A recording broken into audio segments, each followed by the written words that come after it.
हाल ही में हुए 2022 के NBA ड्राफ्ट में ओरलैंडो मैजिक के पास नंबर 1 ओवरऑल पिक थी और उन्होंने उस पिक से ड्यूक यूनिवर्सिटी के टैलेंटेड पावर फॉरवर्ड पाउलो बेंचेरो को सिलेक्ट किया है और फिर नंबर 2 पिक से ओक्लाहोमा सिटी थंडर ने किसी गोंजागा यूनिवर्सिटी के यूनिक सेंटर शेट होल्मग्रेन को सिलेक्ट किया है। सो इन दोनों ने पिछले सीजन कॉलेज में बहुत बढ़िया परफॉर्मेंसेस दिए थे जिसके कारण वो 2022 NBA ड्राफ्ट के टॉप 2 पिक्स बने हैं। सो आपको तो पता ही है कि नया NBA सीजन शुरू होने के पहले NBA ड्राफ्ट का ये एक बड़ा शोपीस इवेंट होता है जिसमें NBA के टीमें ऐसे ही एक एक करके उनके जरूरत के हिसाब से यंग प्लेयर्स को सिलेक्ट करते हैं। अब इस NBA ड्राफ्ट के बारे में मैंने पहले भी एक हुप्सोलॉजी की क्लास ली है जिसमें मैंने सभी चीजें अच्छे से एक्सप्लेन की थी बट कुछ इंपॉर्टेंट चीजों को इन डेप्थ एक्सप्लेन नहीं किया था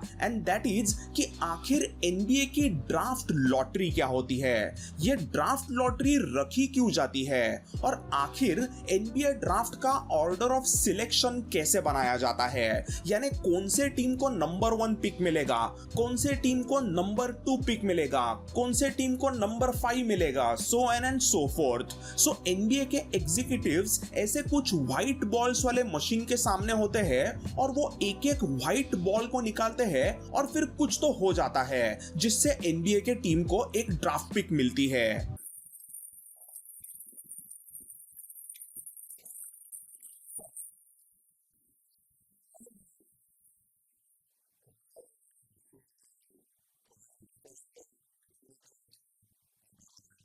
सो ये जो आपने देखा वो सब आखिर था क्या, यहाँ पर ओरलैंडो मैजिक को 2022 के NBA ड्राफ्ट में नंबर 1 की पिक आखिरकार कैसे मिली थी, ये सब कुछ मैं आपको आज बताने वाला हूँ।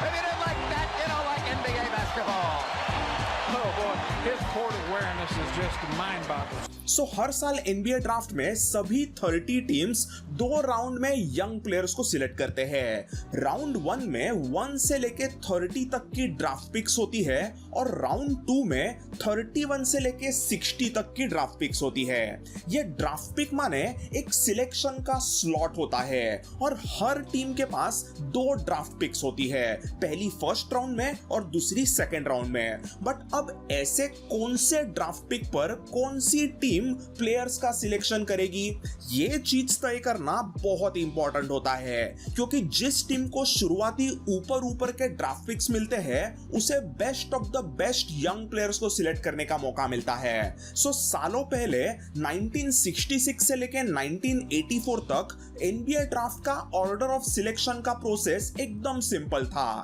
रेगुलर सीजन में ईस्टर्न और वेस्टर्न कॉन्फ्रेंस में जो भी 2 सबसे बर्बाद टीम्स रहेगी उनके बीच में एक कॉइन टॉस रखा जाता था। जो टॉस जीता उसे नंबर 1 पिक मिल जाता था और जो टॉस हारा उसे नंबर 2 पिक मिलता था और फिर पिक नंबर 3 से आगे की रैंकिंग जो होती थी वो वर्स्ट विन लॉस रिकॉर्ड के हिसाब से होती थी, यानी कि जिस टीम का win loss record regular season में 3rd वर्स्ट रहा उसे नंबर 3 पिक मिलेगा, जिस टीम का win loss record regular season में 4th वर्स्ट रहेगा उस टीम को 4th पिक मिलेगा।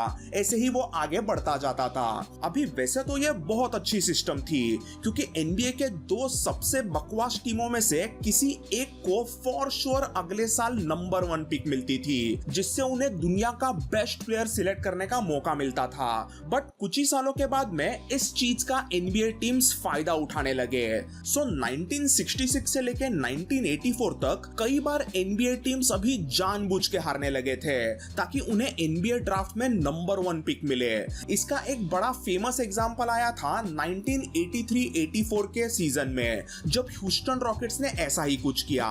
सो इस सीजन की ह्यूस्टन रॉकेट्स की टीम वैसे तो काफी एवरेज थी बट कई बार ऐसा लगता था कि वो गेम्स जानबूझ के हारने लगे हैं और वो जीतने की कोशिश भी नहीं कर रहे हैं और इसका रीजन था उस समय यूनिवर्सिटी ऑफ ह्यूस्टन में खेलने वाला अकीम ओलाजुआन। ये ओलाजुआन 1983-84 के अमेरिकन कॉलेज कॉम्पिटिशन्स NCAA में तबाही मचा रहा था और ह्यूस्टन रॉकेट्स कुछ भी करके चाहते थे कि वो अपने लोकल हीरो को आने वाले 1984 के NBA ड्राफ्ट में नंबर 1 पिक से सिलेक्ट करे। बट अगर उन्हें वैसा करना है तो उन्हें वेस्टर्न कॉन्फ्रेंस में सबसे बर्बाद टीम होनी पड़ेगी। यानी कि अगर उन्हें नंबर 1 पिक चाहिए तो उन्हें वेस्टर्न कॉन्फ्रेंस का वर्स्ट टीम होना पड़ेगा। इसीलिए रॉकेट्स ने 1983-84 सीजन में गेम्स जीतने की ज्यादा कोशिश ही नहीं की। जानबूझ के कोचेस ऐसे डिसीजन लेते थे कि वो हार जाए और इवेंचुअली रॉकेट्स ने वेस्टर्न कॉन्फ्रेंस का वर्स्ट विन लॉस रिकॉर्ड दर्ज किया और उसके बाद में उनका नसीब ऐसा चमका था कि उन्होंने कॉइन टॉस भी जीता और नंबर 1 पिक 1984 के ड्राफ्ट में हासिल की और उस ड्राफ्ट पिक से उन्होंने ऑब्वियसली अकीम ओलाजुआन को सिलेक्ट किया और यही अकीम ओलाजुआन आगे फ्यूचर में एक सुपरस्टार बना और उसने 1994 और 1995 में back to back 2 titles Rockets को जिताए। सो ये होता है NBA के हाई ड्राफ्ट पिक का इंपॉर्टेंस। अगर तुम्हें अच्छी ड्राफ्ट पिक मिलती है तो तुम कुछ कॉलेज के एक अच्छे यंग होनहार स्टार प्लेयर को सिलेक्ट कर सकते हो जो आगे फ्यूचर में आपको टाइटल जिता के दे सकता है। सो ऐसे ही जो भी NBA के रेगुलर सीजन की खराब टीम होती है उसे ही NBA के ड्राफ्ट में हाई ड्राफ्ट पिक्स मिलती है ताकि वो एक बकवास टीम में से बदलकर एक कंपटीशन देने वाली अच्छी टीम बन जाए। NBA का ऑर्गेनाइजेशन चाहता है कि NBA की बर्बाद टीमें अच्छी बने, इसीलिए ऐसे बर्बाद टीमों को हाई ड्राफ्ट पिक्स अलॉट की जाती है। बट NBA का ऑर्गेनाइजेशन ये भी नहीं चाहता कि टीमें फालतू में जानबूझकर हारे और टॉप पिक्स हासिल करे। तो अभी ऐसा एक बड़ा डिलेमा, एक बड़ा प्रॉब्लम हो गया था। अभी करे तो फिर क्या करे? सो इस प्रॉब्लम के हल में NBA ने सबसे पहली बार 1985 में NBA की ड्राफ्ट लॉटरी इंट्रोड्यूस की। सो 1985 के ड्राफ्ट लॉटरी के पहले ईस्ट और वेस्ट के 2 वर्स्ट टीमों को ही नंबर 1 पिक मिलने का मौका था। बट इस नए ड्राफ्ट लॉटरी के सिस्टम के वजह से NBA के सभी बर्बाद टीमों को नंबर 1 पिक पाने का एक छोटा सा चांस मिल गया था। यानी अब अगर समझो कोई 6th या 7th वर्स्ट टीम है तो उस टीम को भी नंबर 1 पिक मिलने का थोड़ा चांस मिल गया था जो कि पहले सिर्फ 2 बर्बाद टीमों को ही था।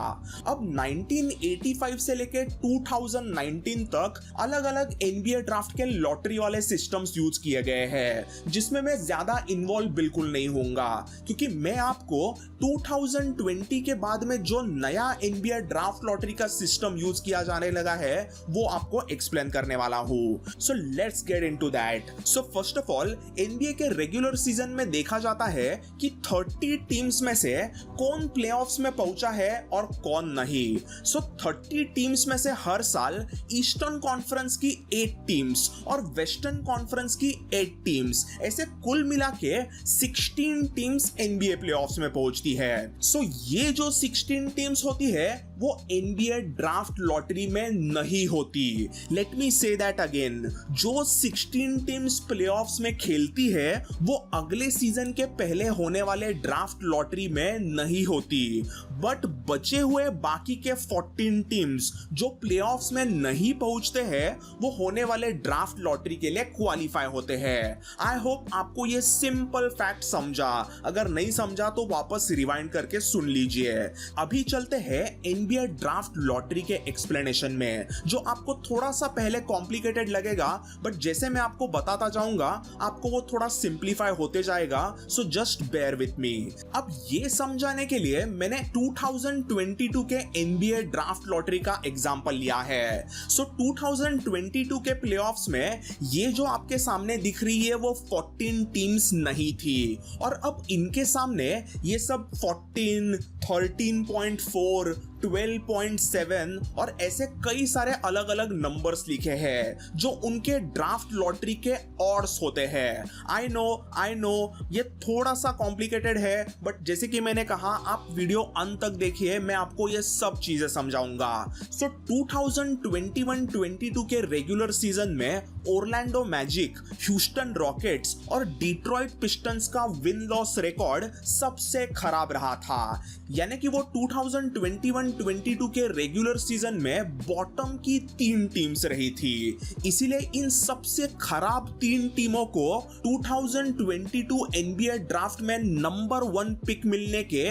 14% चांसेस है, जो कि सबसे ज्यादा है। फिर वैसे ही ओक्लाहोमा सिटी थंडर के पास भी नंबर 1 पिक मिलने का 12.5% चांस रहा है और बाकी के सभी ऑड्स आप इस टेबल में देख ही सकते हो। ऐसे ही सभी 14 नॉन प्लेऑफ्स टीम के पास में नंबर 1 पिक के लिए कुछ ऑड्स होते हैं, बट अभी कुछ टीम्स का एग्जांपल लेके मैं ऑड्स को थोड़ा और एक्सप्लेन करता हूं। So first let's take Houston Rockets. So win loss wise Houston Rockets सबसे खराब टीम रही है, इसीलिए उन्हें ऐसे ऑड्स दिए गए हैं जो एटलीस्ट टॉप 5 पिक्स में आएंगे ही, तो वो ज्यादा से ज्यादा नंबर 6 पिक तक गिर सकते हैं, जो इस टेबल में हमें पता चलता है। फिर अब नीचे के टीम्स को देखो, यहां पर लामेलो बॉल की शार्लोट हॉर्नेट्स है, जो लास्ट सीजन एक्चुअली थोड़ा सा ठीक ठाक ही खेले थे, मगर वो प्लेऑफ्स में आने से चूक गए थे। सो उन्हें टॉप 4 में पिक मिलने के चांसेस भी है, बट वो बहुत ही कम है। अगर उन्हें टॉप 4 में पिक नहीं मिलता है तो उन्हें सीधा नंबर 13 या नंबर 14 वाला पिक ही मिलेगा। वैसे ही क्लीवलैंड कैवेलियर्स का भी केस है, अगर उनका लॉटरी में नसीब चमक के वो सीधा टॉप 4 में आते हैं तो अच्छा है, बट अगर वैसे नहीं होता तो उन्हें नंबर 14th पिक मैंडेटरी मिलेगा। इसी तरीके से आप सारे ऑड्स यहाँ पे देख सकते हो। सो अब तक तो मैंने आपको ये कुछ ऑड्स बताए थे, इतना इतना परसेंटेज, उतना परसेंटेज, ऐसे में कुछ कह रहा था, बट आखिर इन सब ऑड्स का, इन सब परसेंटेजेस का मतलब क्या होता है? सो एनबीए ड्राफ्ट लॉटरी में टोटल 14 बॉल्स होते हैं और इस पे 1 to 14 नंबर्स लिखे होते हैं। फिर इस एनबीए ड्राफ्ट लॉटरी में एनबीए का कोई एक ऑफिशियल हर 10 सेकंड के इंटरवल पे एक एक करके रैंडमली व्हाइट बॉल्स को निकालता है। ऐसे वो 4 बार करता है, जिससे 4 नंबर्स का एक कॉम्बिनेशन क्रिएट होता है। यानी कि समझो 3, 5, 6 and 10, 4, 8, 9 and 11, 3, 9, 5 and 12, ऐसे आप कितने भी एक एक करके करते जाओ। 1 2 3 4, 1 2 3 5, 1 2 3 6, 6 8 9 14, ऐसे ही आप 4 नंबर के कॉम्बिनेशंस करते जाओ, बट फाइनली आपको 1 से 14 नंबर्स के ऐसे 4 नंबर के टोटल कॉम्बिनेशंस 1001 ही मिलेंगे। अब ऐसा 1001 ही क्यों?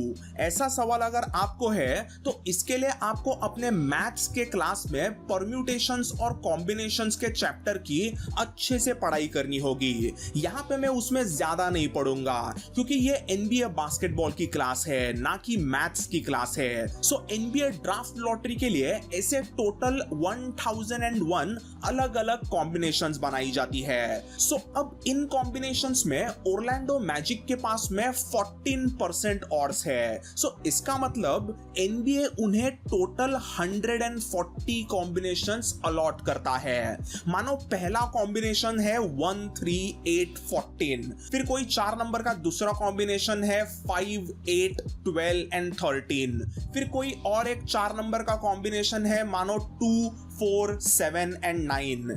ऐसे 4 नंबर के अलग अलग total 140 combinations Houston rockets, Orlando magic और डिट्रॉइट पिस्टन्स को दिए गए थे, क्योंकि उनके पास नंबर 1 पिक पाने के लिए 14% ऑड्स थे। 14% इक्वल टू 140 कॉम्बिनेशंस। सो ये कॉम्बिनेशंस एनबीए ड्राफ्ट लॉटरी के कुछ दिन पहले रैंडमली टीम्स को असाइन किए जाते हैं। ये बात ध्यान से सुनिए। सो ये जो 4 नंबर के 1001 कॉम्बिनेशंस होते हैं, उसमें से 140 एक सबसे बर्बाद टीम को दी जाते हैं, फिर 140 दूसरे एक बर्बाद टीम को दिए जाते हैं और 140 तीसरे एक बर्बाद हर बार टीम को दिए जाते हैं। सो ऐसे टोटल 1001 पॉसिबल कॉम्बिनेशंस में से 420 कॉम्बिनेशंस का हिसाब तो हो गया है। Now next up is Oklahoma City thunder, जिनके पास में 12.5% के ऑड्स है, यानी कि एनबीए उन्हें 125 कॉम्बिनेशंस अलॉट करते हैं। और ऑब्वियसली ये जो अलॉटमेंट होता है वो एकदम रैंडम होता है। वैसे ही आगे इंडियाना पेसर्स है, जिन्हें टोटल 10.5% के ऑड्स मिले हैं, यानी कि उन्हें 105 कॉम्बिनेशंस दिए जाएंगे। अब आप आगे का हिसाब क्विकली करके देखिए। पोर्टलैंड का 9% है, मतलब उन्हें 90 कॉम्बिनेशंस मिलेंगे। सैक्रामेंटो को 75 कॉम्बिनेशंस मिलेंगे। लेकर्स को 60 कॉम्बिनेशंस, स्पर्स को 45, वॉशिंगटन विजार्ड्स को 30, न्यूयॉर्क निक्स को 20, लॉस एंजलिस क्लिपर्स को 15, शार्लोट हॉर्नेट्स को 10 और आखिर में क्लीवलैंड कैवेलियर्स को सिर्फ 5 कॉम्बिनेशंस मिलेंगे। इन सबको अगर आप ऐड करते हो तो इसका आंसर आपको मिलता है 1000। सो अब एनबीए ड्राफ्ट लॉटरी में इन दिए हुए 1000 कॉम्बिनेशंस में से जो भी कॉम्बिनेशन सिलेक्ट होके आता है वो पिक उस टीम को अलॉट होती है। बट एक कॉम्बिनेशन ऐसा होता है जो किसी को भी दिया नहीं जाता। वो कॉम्बिनेशन अगर ड्राफ्ट लॉटरी में निकलता है तो वापस सिलेक्शन किया जाता है, और ये वाला कॉम्बिनेशन है 11, 12, 13 एंड 14। सो समझो ड्राफ्ट लॉटरी में बॉल्स निकालते हुए 11, 12, 13, 14 ये कॉम्बिनेशन आया तो वापस रीड्रॉ किया जाता है। सो अब तक मैंने आपको एनबीए ड्राफ्ट लॉटरी का थियोरेटिकल ज्ञान जितना इजी लैंग्वेज में हो सके उतना बताया है। अब देखते हैं practical. So welcome to 2022 NBA draft lottery.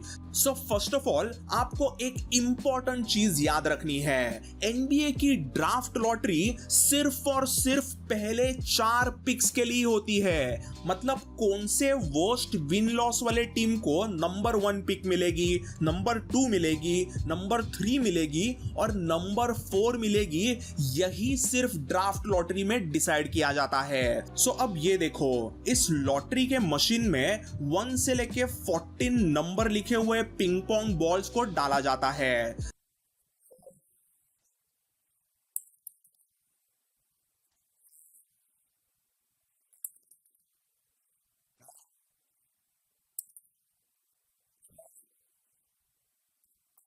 कुछ 10 सेकंड के लिए ये शफलिंग मशीन बॉल्स को यहां वहां मिक्स करता है और 10 सेकंड के बाद में एक बॉल को वहां से निकाला जाता है। सो पहला नंबर 14 आया, फिर वापस 10 सेकंड्स के लिए मशीन में बॉल्स को शफल होने दिया जाता है और वापस से इवेंचुअली एक व्हाइट बॉल को निकाला जाता है। ये वाले बॉल पे नंबर 1 लिखा था। फिर वापस से ये प्रोसीजर अभी रिपीट होने वाली है और इसके बाद में नंबर आता है नंबर 13 एंड देन अगेन इसी प्रोसीजर को एक आखिरी बार किया जाता है और इस आखिरी बार के प्रोसीजर के बाद में नंबर आता है नंबर 6। सो अभी एक कॉम्बिनेशन बन गया, दैट वाज 14, 1, 13 एंड 6। सो अभी ये वाला जो कॉम्बिनेशन है वो किसी ना किसी एनबीए टीम को एनबीए के ऑफिस ने पहले से ही रैंडमली दिया है और इस बार ये कॉम्बिनेशन था ओरलैंडो मैजिक के पास में।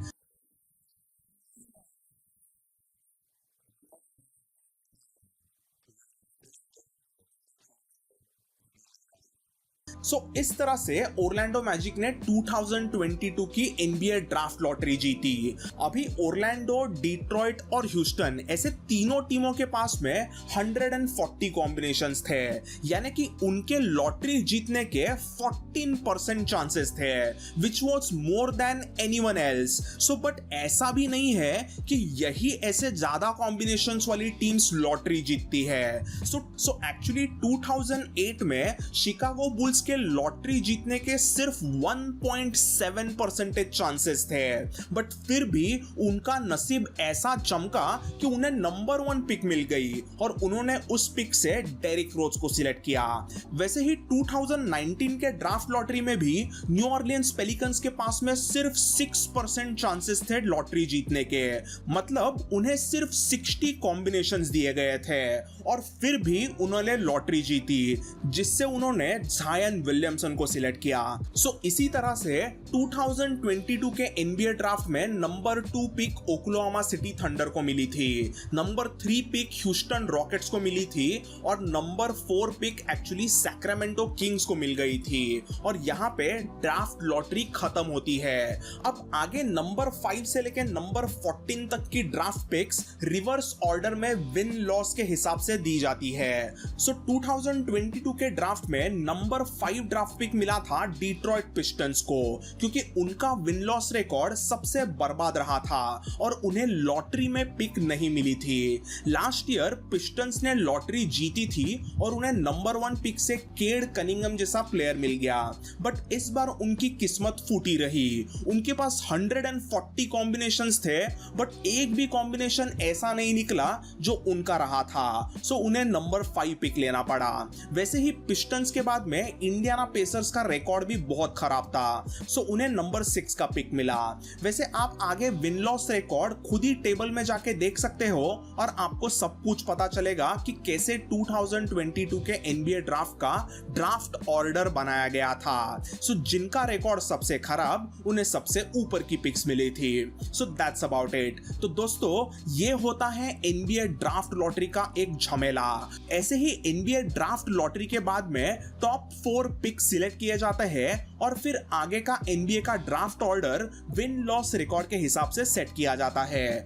आई होप आपको आज के इस थोड़े से कॉम्प्लिकेटेड हुप्सोलॉजी क्लास में कुछ नया सीखने मिला। आई नो ये ड्राफ्ट लॉटरी समझना थोड़ा सा डिफिकल्ट टू अंडरस्टैंड हो सकता है, सो अगर आपको कोई भी डाउट्स है तो मुझे आप कमेंट्स में जरूर पूछना। So this is Hoops Pundit and I will see you all in the next one. Bye and take care.